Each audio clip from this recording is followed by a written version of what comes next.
I had just graduated from one of the best B schools in India. I had joined a large US MNC where people join and stay for 30 years and retire from. I was dating the love of my life. I thought I was doing a great job. My supervisor, at my annual appraisal, found it very difficult to give me a satisfactory rating. He felt I was too nice a guy. My strategic thinking was not up to the mark. He felt maybe I could not make the cut.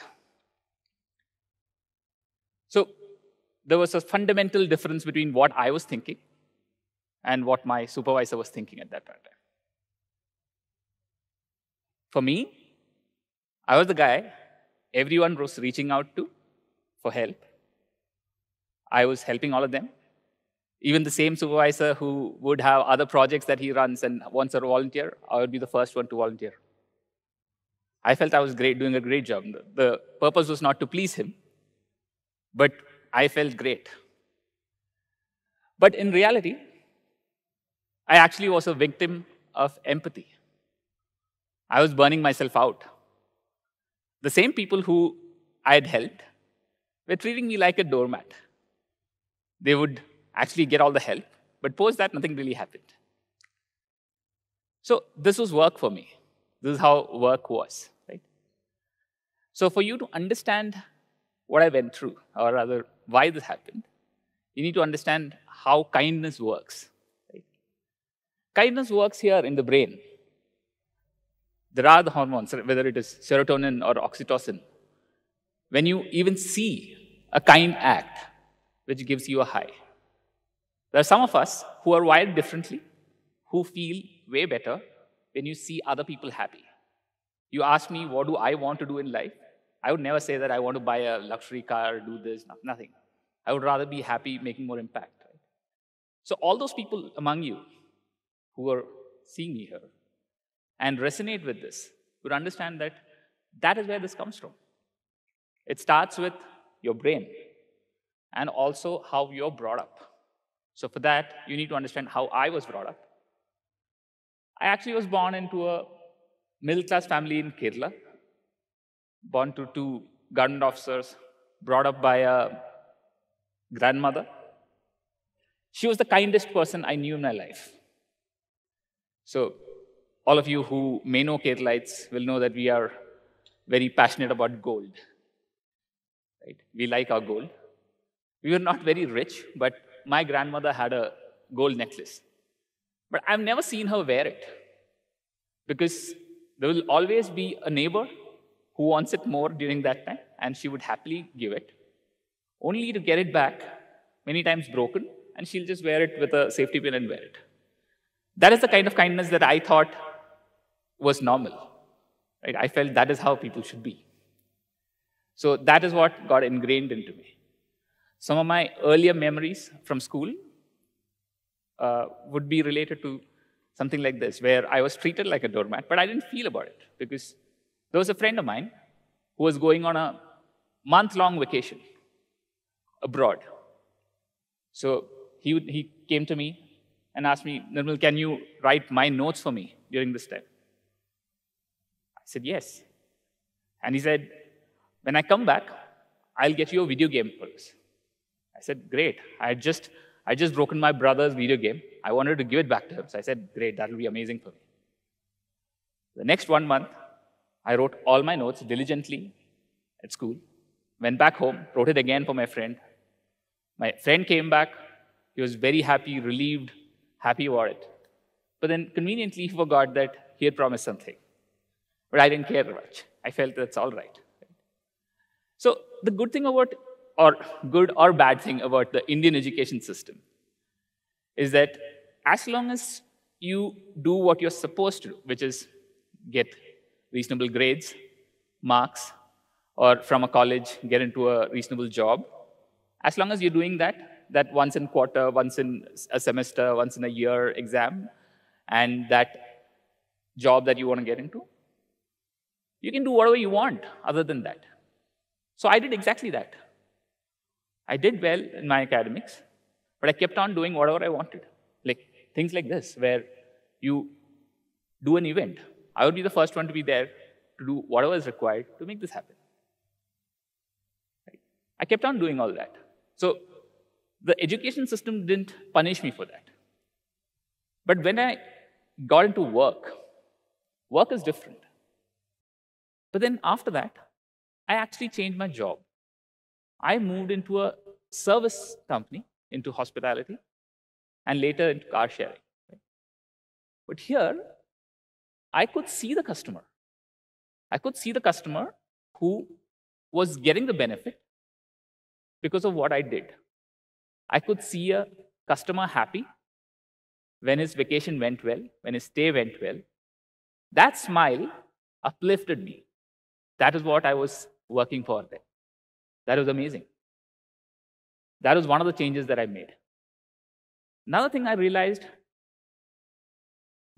after the eye-opening event of almost getting fired was that I was spending a lot of time with people who treated me like a doormat, as I mentioned. Anybody asked for a help, I would volunteer, right? At that point in time, I started a new practice. I started telling my brain that I need to understand whom to spend my time with. That is the valuable time that I have. That is what I have in my hands to make it happen here. So whenever people started coming to me for help, I would certainly help them, but I would still consider them a bit more. The moment I started getting signals of the person going to treat me like a doormat, there would be a beep, beep, beep, beep that would go on. I started a doormat beeper in my head. It said, okay, this is the time you stop interacting with this person. When I say stop, I do not invest in that. Right? That was the second thing I did. The third thing I did was almost the opposite of this. There were amazing people, some of them who helped everybody. People, amazing givers that I saw. Right? I'll just give you an example. As part of a college, I was part of a large WhatsApp group. As you know, 256 people, right? Many people whom I did not know anything about.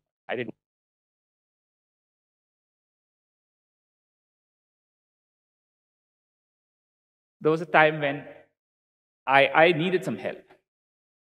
So I just went on that WhatsApp group and sent a message on this.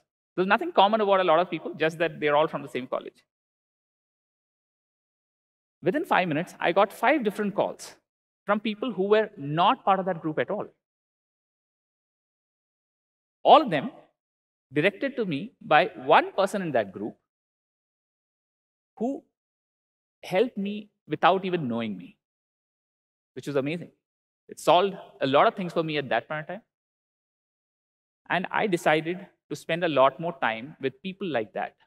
Whenever I found people who were a lot more kind, obviously, I would start with being kind to everybody. But the more they reciprocated, not just to me, they kept on giving it forward, the more I see that, the more I invested in them. Right? That was another change that happened. So for all of you here who resonate with what I'm saying, people who feel that work is a dog-eat-dog world and I don't want to be a dog, I have a few suggestions for you from my experience. So there are 3 things I would suggest when you get into workforce. 1, choose the right kind of career choice. Make the right kind of career choices with you. If you feel the way I do, where you feel that you want to make people happier, you feel a lot more fulfilled when you make someone else happier, please choose your career wisely. Right? You're going to be doing this, then please don't get into I don't know, maybe even investment banking may have options like that, but I wouldn't consider that as your best option. Right? There would be amazing options here. It could be teaching, it could be service industry, it could be a lot of other places where, think of it, the moment you are ready to become a coach to a person who will go and deliver, that's amazing for you. Right? That is one of the suggestions that I have. The second one that I have is exactly to train your brain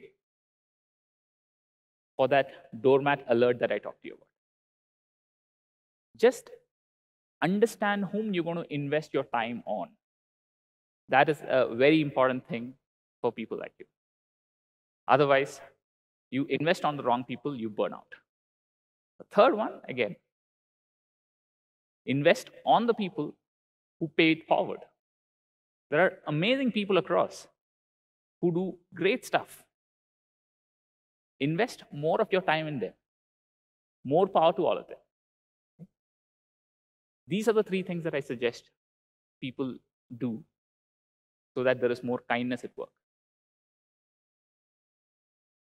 So, as I conclude, I just want all of you to understand, people who resonate with the thought, to understand that your kindness makes this world a great place. The world is ticking because of people like you. But while you do that, just keep this in mind that you should not be burning out.